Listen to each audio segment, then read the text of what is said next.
Good evening. Allow me to greet our distinguished guests, of course, headed by our former President, President Joseph Estrada. Ang tawag ko sa kanya, siya ang aking among tunay. Mula nung siya'y naging Pangulo, ang tawag ko kay Pangulong Erap ay ang aking among tunay. Hanggang ngayon, kahit tayo napalaran na, boss, among tunay. Good to see you po.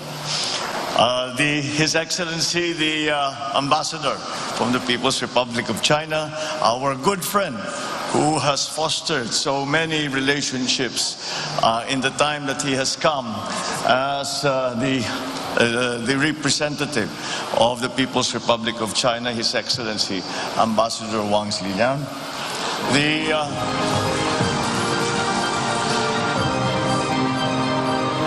All of those of you who have worked hard in the association of the Chinese-Philippine understanding that we have tried to work on since the diplomatic ties were normalized in 1975. I have been lucky enough to have been able to attend many of the commemorations of the Chinese-Philippine Day as we are doing now.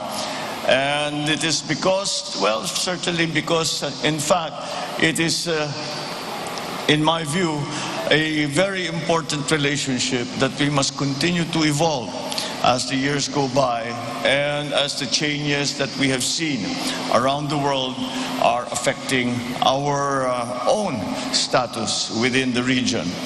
And with that cooperation and with that communication, I think that we have been able to find a way to grow and to make stronger the relationships between our two countries, the People's Republic of China and the Republic of the Philippines.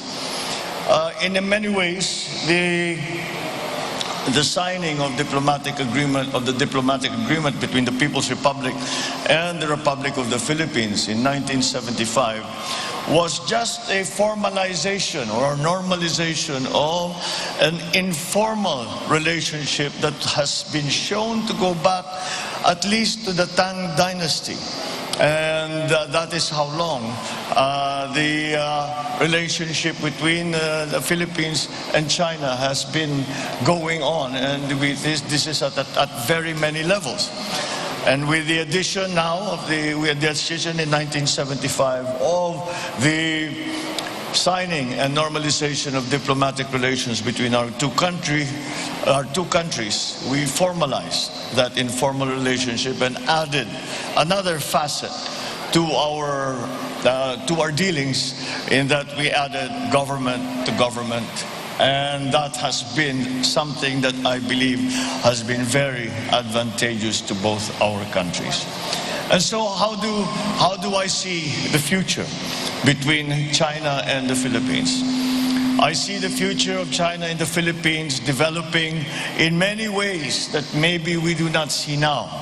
I will encourage our relationship to not only be in the very strict and formal senses of business or government to government or public and private partnerships. All of those we will encourage. But I learned a term in one of the conferences I was invited to in China, and it is a good term because it is, I believe, presents for us another opportunity to grow closer.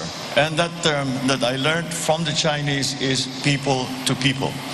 And I think that it is another place, another area, another direction that we can explore to strengthen our foundations, to strengthen the foundation of our partnership, our friendship, and so that we move forward together into the future. The difficulties, the differences we may have will be helped in every way as long as we continue trying and continue to communicate and continue to be forthright in the interests of each of our countries. I am of the firm belief that as we try to make our way in the post-pandemic world, then that each country, will not be able to thrive, to survive and to thrive by itself. We have developed such a close global community, both in politics, both in diplomacy, also in business, and so that it is not possible any longer for a single country to make its own way and say that they will succeed. I truly believe that it is the partnerships and alliances that we as a country will make with our friends and allies and partners around the world that will keep the stability of our economic recovery. And I think that, again, the synergy that will come from that cooperation is what I believe will bring us forward to a bright future. And to come to the time in the day, come to the day when we can say we are beyond the pandemic crisis. We are beyond the economic crisis brought on by the pandemic. We can only do it, certainly in the Philippines, we can only do it with our partners. And our strongest partner has always been, in that regard, our close neighbor and our good friend, the People's Republic of China. So I congratulate all of us. We in the Philippines are celebrating our 124th Independence Day. And together with that, we celebrate the 47th commemoration of the signing of diplomatic relations between the People's Republic of China. And it was both a form of independence, both our independence and both our signing with the People's Republic of China. It was our independence as well. Perhaps we will continue what President Duterte has started, what has been described as an independent foreign policy. And this is what we feel is best in the national interest. And I think it is to be advantageous not only to our friends in China, but to all our friends around the world.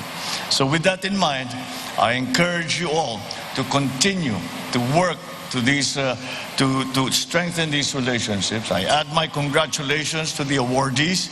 I thank you all for putting in the Hall of Fame my mother, and I think I may be biased. I think it is just right because China cannot find a greater champion than my mother in the Philippines. So thank you very much, and we look forward to continuing fostering this relationship, making it stronger, making it deeper, and to the advantage of our two great countries. Thank you very much, and good evening.